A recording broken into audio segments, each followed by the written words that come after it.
estamos hablando de mujeres trabajadoras en condiciones quizá igual de precarias que las de ahora, pero estamos hablando de un registro de trabajo que tiene mucho más incluso años que nuestra propia república. Hola, ¿qué tal? Yo soy Agus Biasi, soy artesana, soy antropóloga y tuve la suerte de pasar mucho tiempo en una comunidad que cuando fui a buscar sus registros históricos tenía más de 400 años de fundación. Esa comunidad se llama Santa Bárbara, está en los llanos riojanos y quizá alguna vez escucharon hablar de esa región, ya que ahí, muy cerquita, Chacho Peñalosa, Facundo Quiroga surgieron y se hicieron, digamos, parte de la historia nacional.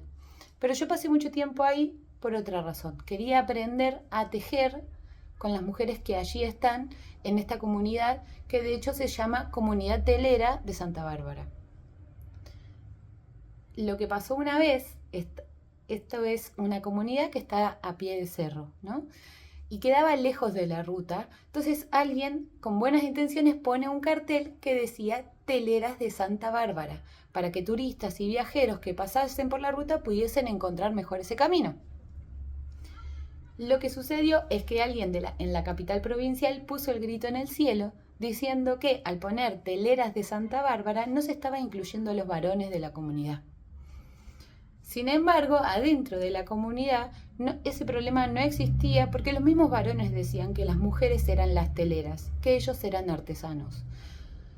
A mí esa cuestión de nombres e inclusión de género en el habla me generó un montón de preguntas y fue en la historia donde empecé a encontrarme con un montón de pistas que hacen que de ciertas particularidades bastante distintas de esa región con otras trayectorias textiles de nuestro país y de todo Sudamérica.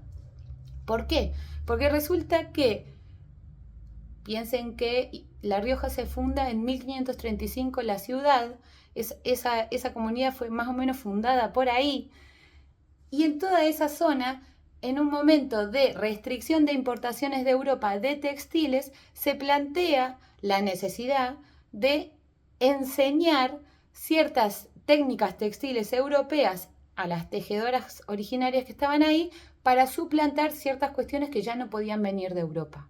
¿Sí? En este protoproceso de sustitución de importaciones se van a crear nuevos telares que son los que siguen hoy en día, que tienen una mezcla de acá y de allá y que van a pasar a ser parte de la tradición argentina porque son los telares con los que se hicieron los ponchos de Güemes, los ponchos de Chacho y de toda la fotografía, la pintura gaucha, pintura gaucha que tenemos de esa época, ¿no? Resulta que estos telares no solo que fueron traídos, sino que alguien, que en algunos textos aparece como el señor capitalista, era el dueño de esos telares, que hoy se le dice telares plantados, telares criollos, que los tenía en el patio de su casa y mujeres iban a trabajar a su patio.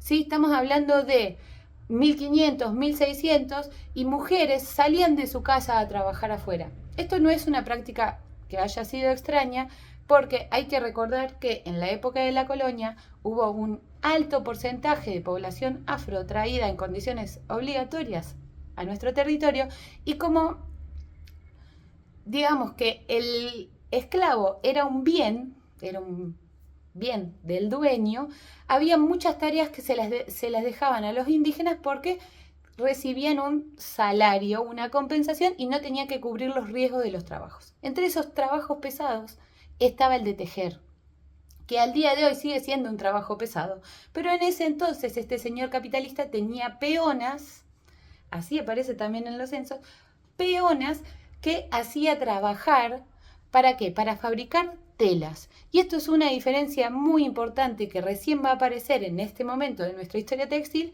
que es la idea de fabricar telas y no tejidos. Las telas se cortan, las telas se fabricaban por metro para fabricar otras cuestiones. Entonces este señor tenía estas peonas, que es un término que al día de hoy sigue existiendo y es un término que sigue dando un poco de vergüenza. Si vos sos tejedora y tenés una peona, sos un poco vaga. Y si vos sos peona de alguien, tampoco se dice. Sin embargo, en esa época las peonas tenían un régimen de trabajo como los peones que conocemos rurales con sus idas y venidas. Y no solo eso, sino que me encuentro con que esas peonas son las teleras, son las que van a devenir teleras, hasta que en un momento este señor capitalista se retira y esas mujeres quedan con un oficio y pasan a plantar sus telares en los patios, que es lo que muchas veces vemos hoy. Una foto demasiado folclorizada más de una vez de una mujer trabajando bajo de un árbol con un telar plantado, que tiene un origen bastante distinto de eso, lo que no quiere decir que no se haya podido reactualizar. Y en esa línea, y siguiendo buscando por qué las teleras eran las mujeres, también me encontré que en esos censos coloniales, censos de muchos años, incluso antes de nuestras disputas por el Estado Nacional, aparecían un montón de otros oficios que estaban directamente en femenino, ¿sí? Como el de hilanderas. Y esto no tiene que ver con que los hombres, los censistas particularmente quieran ser inclusivos, sino que se trata de oficios estrictamente femeninos que se registraban como tal, así como hoy también sabemos ciertos oficios que después de la asamblea del año 13, cuando la esclavitud fue abolida, indican que eran poblaciones afro. Todo este trabajo es posible y es fácil de reconocer gracias al trabajo de historiadores que me fueron acompañando para ir construyendo toda esta historia que surge de un conflicto turístico y que sin embargo habla de un término que es muy orgulloso, que es el de ser telera, que tiene 400 años en una comunidad y que se sigue practicando con sus diferencias, pero con el mismo orgullo. Estamos hablando de mujeres trabajadoras en condiciones quizá igual de precarias que las de ahora, pero estamos hablando de un registro de trabajo que tiene mucho más, incluso años que nuestra propia república. Todas estas prácticas a mí me fueron ayudando un montón a pensar lo contemporáneo de ciertas prácticas textiles que son bastante distintas a las originarias, a las que se les dice originarias, porque mucho va a tener que ver con este nuevo estado que estaba creciendo y ciertas necesidades de un mercado incipiente.